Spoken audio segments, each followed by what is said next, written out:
Am I the a-hole for not giving my ex-husband back his money? My ex-husband cheated on me 5 years ago, and I found out when he texted me instead of her. That ended our marriage, but the divorce was amicable. I told him that I couldn't forgive him, and he said he was sorry and we moved on. By that time, he had worked a small fortune, a company, 3 commercial properties, and a lake house. I got half of everything, and I am a silent partner in his company, getting returns twice a year. As an apology, he also gave me our apartment and lake house. It goes without saying that I don't need to work, but I still do because I love my career. He moved on with his affair girlfriend. I don't know much about them since it still pains me, but all I know is that they're still together.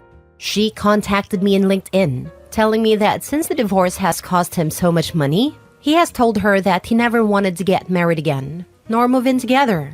And she blames me because I took everything.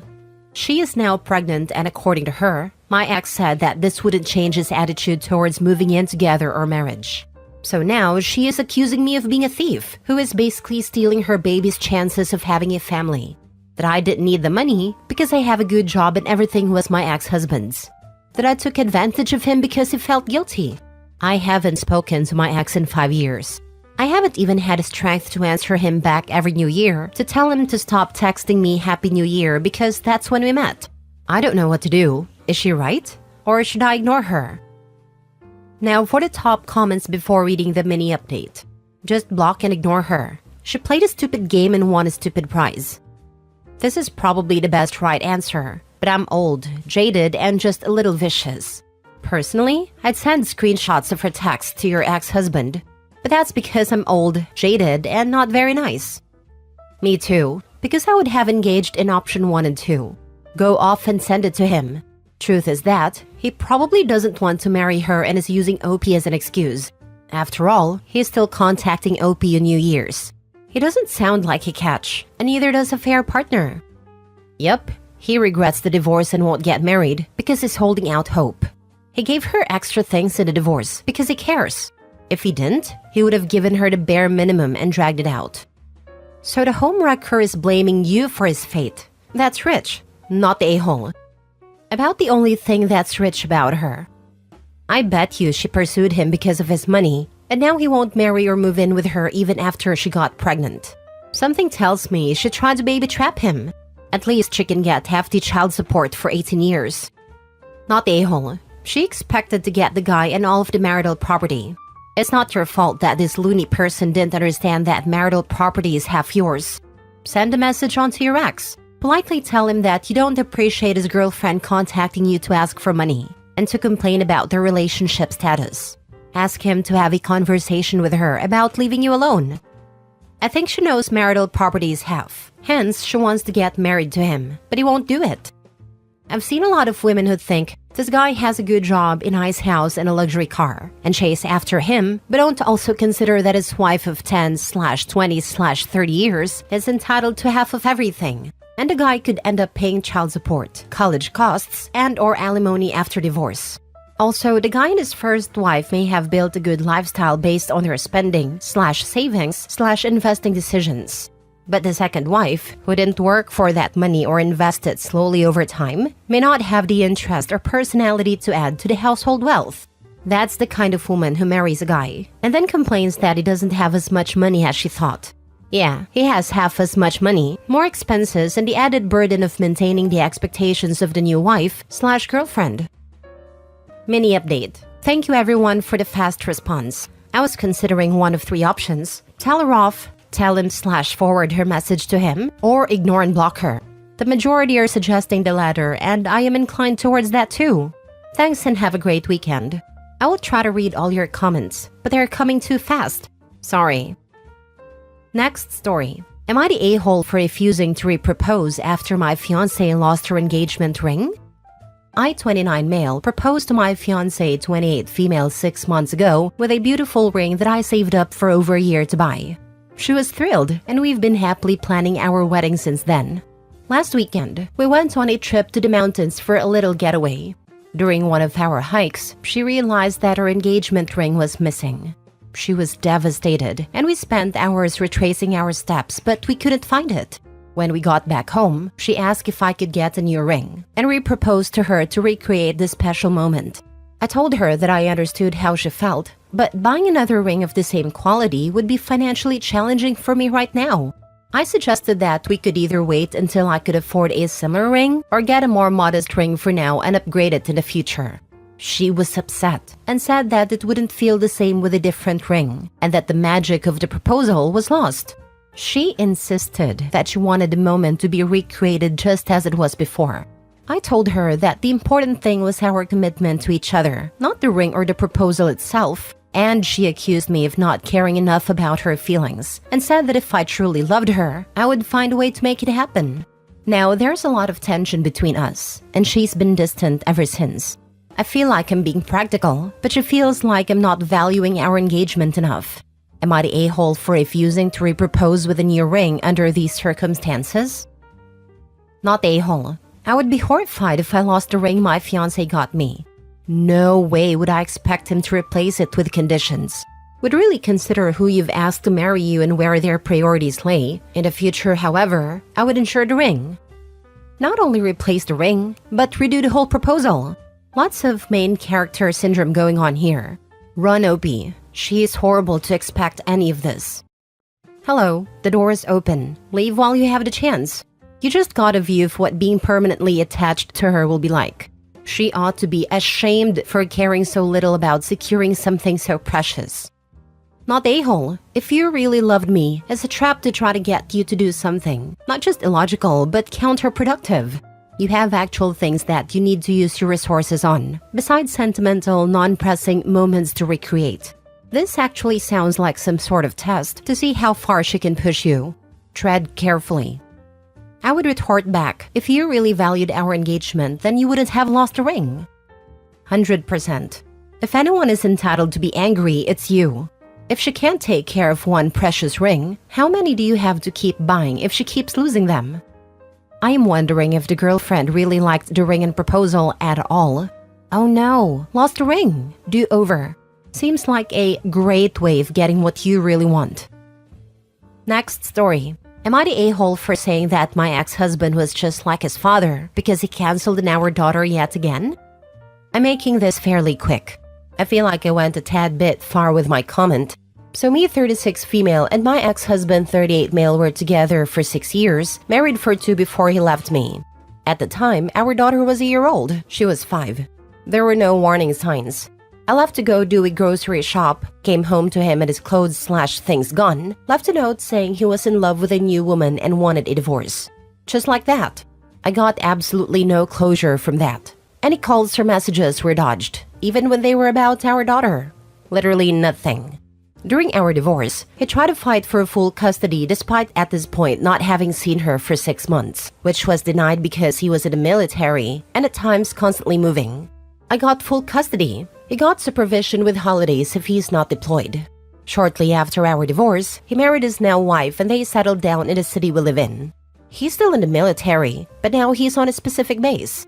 I asked if he wanted to revise the custody since he was no longer traveling. He said no need, and he wants to take things slow. Since our divorce, he has maybe seen her 11 times, over what, 4 years? And mind you, he literally lives in the same city. Travel isn't a problem. My daughter is in therapy for this, just to process the absence/broken promises from her father. Typical I'll pick you up this weekend, only to be last second. Anyway, on to the issue. I got a call from him Friday night. He was supposed to pick our daughter up at 8 a.m. Saturday. I got a call at 1 a.m. because I was up working. And he basically says that he can't take our daughter to his place this weekend. After some back and forth, he says it's because his wife is upset with him spending time with her and that she gets jealous. Yes, jealous of a 5-year-old. Absolutely ridiculous. I've been fairly cooperative this entire time, but Jesus, I was so upset. Like a buildup of emotions, I just started yelling at him, calling him a sack of turd and a disgrace. I mentioned our daughter being in therapy, how upset she was seeing some of the other kids with dads. In her preschool, there was this dad day where the kids brought their dads to do activities with them. They had a mom day the previous week, and he promised to show, but pulled out last minute. I had to give her a sick day because she was so upset. So I really started going in on him. He gets angry and starts yelling and cussing back. Eventually, he got quiet, and I ended up saying, "You know what's really freaking funny? Our entire relationship, you made a big show about how much you hated your dad, how horrible he was to your mom and siblings, how your biggest fear was becoming like him. But honestly, the apple doesn't fall far from the tree, because you are just like him." This was said in anger. He isn't exactly like his father, but there were similarities, which was why I said it. His father cheated on his mother, abused them, and eventually left and abandoned them for another woman.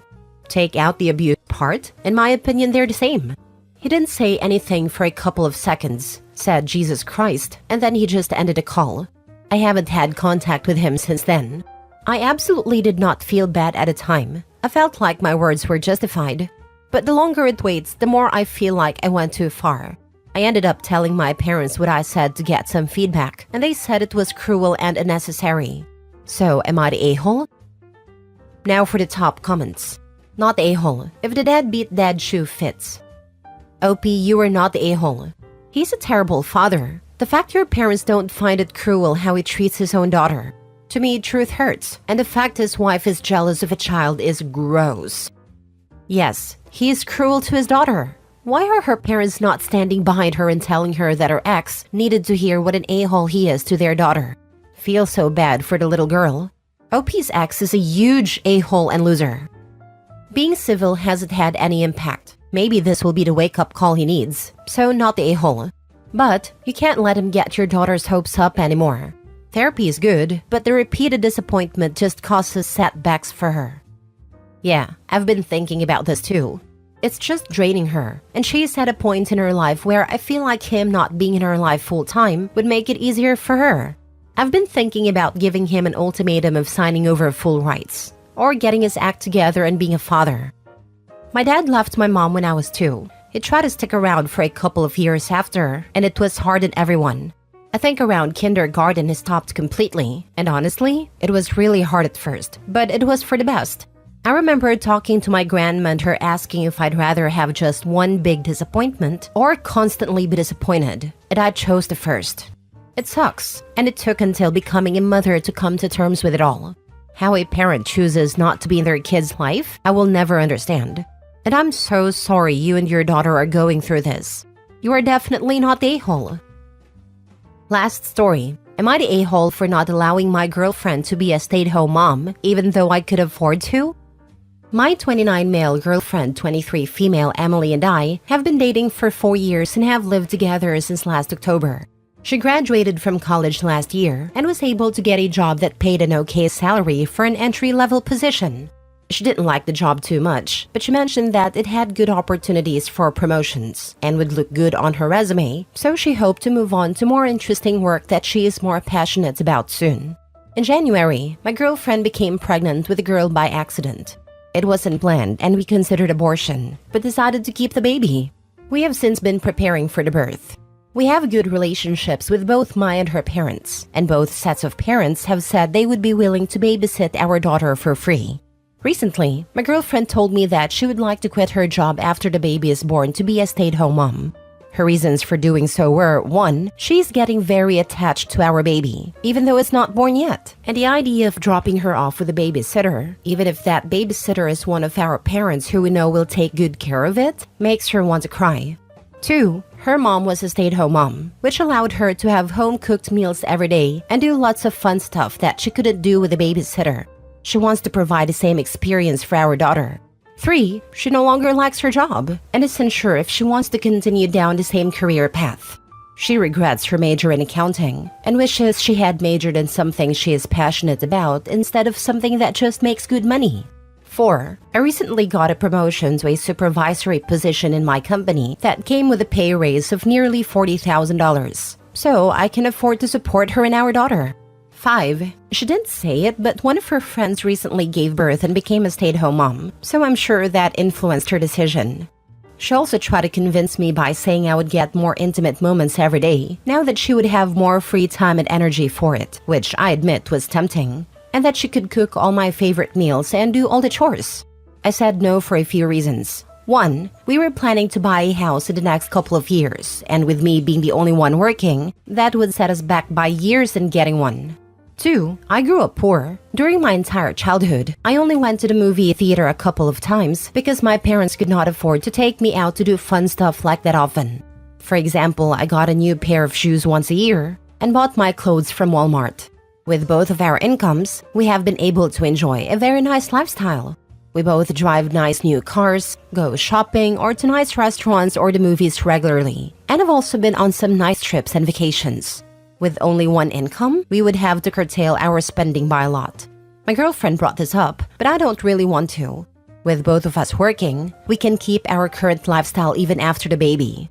There are many things I still want to do and places I want to go. And we would have to put all our life plans on hold for several years, since my income alone would not be enough. So we would have to wait until I got even more raises or saved for a long time.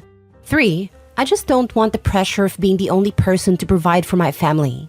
4. Most people don't like their jobs. From what she told me, she mainly just does not like her boss and finds the work boring. My mom had to work a physically difficult job when I was a baby. So compared to her and many other women, my girlfriend has it easy. Sometimes you just have to suck up having a job you don't like. Also, while telling her no, I might have said a reason why she was feeling so attached to the baby was pregnancy hormones, and they would soon pass. So yeah, not my best choice of words. I mentioned this to my friends and my family.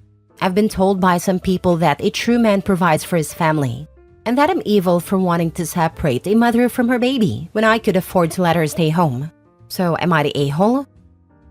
If she has a major in accounting, she could get a work-from-home job keeping books for someone or something like that. She could work part-time with flexible hours while not leaving the baby. Maybe investigate this as a compromise. I think this, especially paired if they have family who can help care for the baby. I'm 100% remote work from home. My job gives 12 weeks paid maternity leave, but when I did go back, we had someone coming to the house to care for him while I worked for the next 3 months, since her own kids were out of school for the summer. It was great for my peace of mind that I could see him during the day and know she was taking good care of him. Then when he was 6 months, he started going over to her house during the day. Lol, this whole post shows how woefully unprepared you and your girl are for having a kid. Good luck, OP. With both of us working, we can keep our current lifestyle even after the baby comes. Oh, honey.